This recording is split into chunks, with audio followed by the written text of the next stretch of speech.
with a slow motion crew. The secret to having a really strong core is having a strong hollow body hold. And the hollow body hold, it looks like this. It looks a lot easier than it is.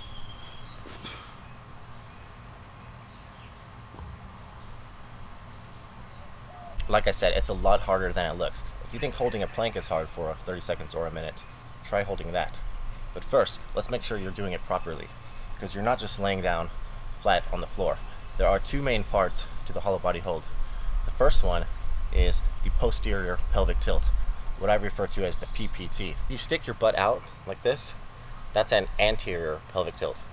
Now if we tuck it in like that, that's a posterior pelvic tilt. It's called that because we're tilting our pelvis backwards. That tilting it forwards, anterior, tilting it backwards, posterior. So think of holding a hip thrust, that, squeezing our glutes, squeezing our butt cheeks really tight, creating a flat lower back. We no longer have that little arch, but it's flat, and we're squeezing tight around here.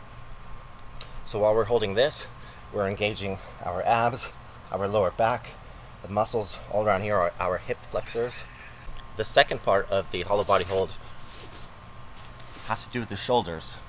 So the shoulders are going to be protracted. This is where we're pushing our shoulder blades away from each other, away from the spine. So, like this. Think of this stretch right here you may have seen. This is protracting our shoulders. When we pinch them together, we're retracting them. So retraction versus protraction. And this is going to help us keep our shoulders off of the floor. And this, with my hands down, is a slightly easier variation than this. Harder, easier, easier, easier, easiest. Whichever progression that you're starting in, we want to make sure that our shoulder blades are protracted. So right here, they're just neutral, they're relaxed. And when I protract them, see that? I push them away from the spine, away from each other. They kind of come up and off the ground. And I'm actually pushing them down too. I'm depressing them, pushing them down, then away. So this hold.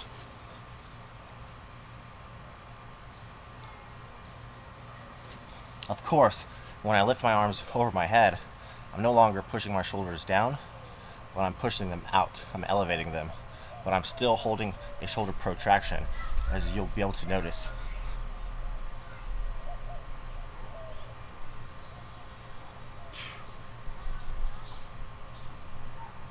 So those are the two main parts. Holding that posterior pelvic tilt, which is going to bring your feet off the ground about 6 inches or so, and then keeping your shoulders off of the ground, held up. And that shoulder protraction is going to help with that. If you can't hold this position for 15 seconds yet, try this position. Or even like this.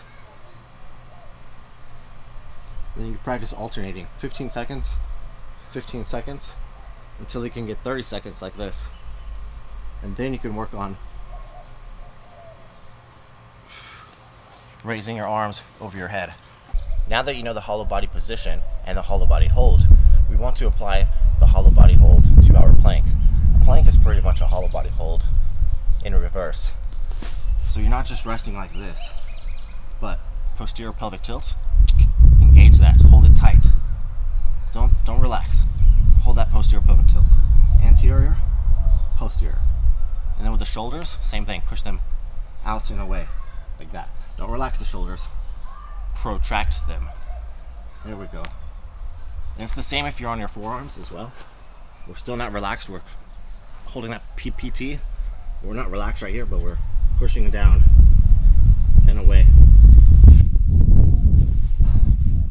So we're tight from here all the way down here. Everything's tight. You may realize that by holding that posterior pelvic tilt and protracted shoulders, that the plank just became much more difficult than it already was.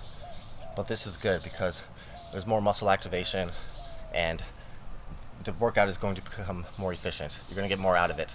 So now that we know the hollow body hold, the plank using the hollow body positioning, then we can combine those two exercises into a routine.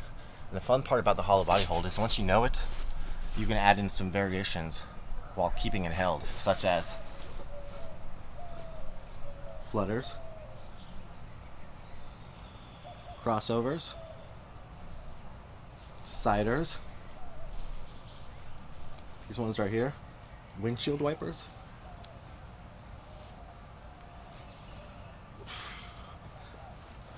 as long as you're holding that posterior pelvic tilt, you're keeping that flat lower back attached to the floor and your shoulders are off, then you can add in these variations. And the same thing with the plank. So the plank, make sure that you never break that posterior pelvic tilt, even with the variations. So we got the solid starting point, right? The solid plank. From here, boom, boom, opposite knee to elbow. And do plank crunches. Ugh.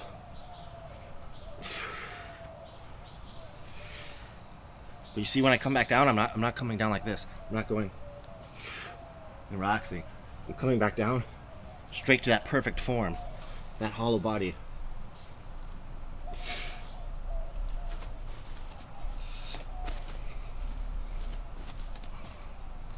So now you know the hollow body position, the hollow body hold, and the plank, the proper plank, using the hollow body positioning. Now that you know these, you can apply them and make a workout routine out of them. I'll give you an example. I'm going to attach a link in the description to a routine that I just did right now using the hollow body hold and the plank with a few variations of each. Let's see if you can get through this routine with me. And remember, you can always make it easier by changing the progressions. If it's too hard right here, bring it down like this, or like this, or like this. And if you're doing flutter kicks, if it's starting to hurt down here, you can put your hands under your butt like this. But hold your shoulders off the ground. And as you get stronger, you'll eliminate the need to have to put your hands down here. But try to hold out on doing that for as long as you can to really, really work your muscles hard and push yourself. Push yourself. Remember that. If you're not challenging yourself, then you're not changing yourself. So check out my super strong core workout in the link below and give it a shot. When people change, but not us, and we just chillin', kicking it, kissed by the sun. Could be soaked to the skin in the mall soon. I know she got the good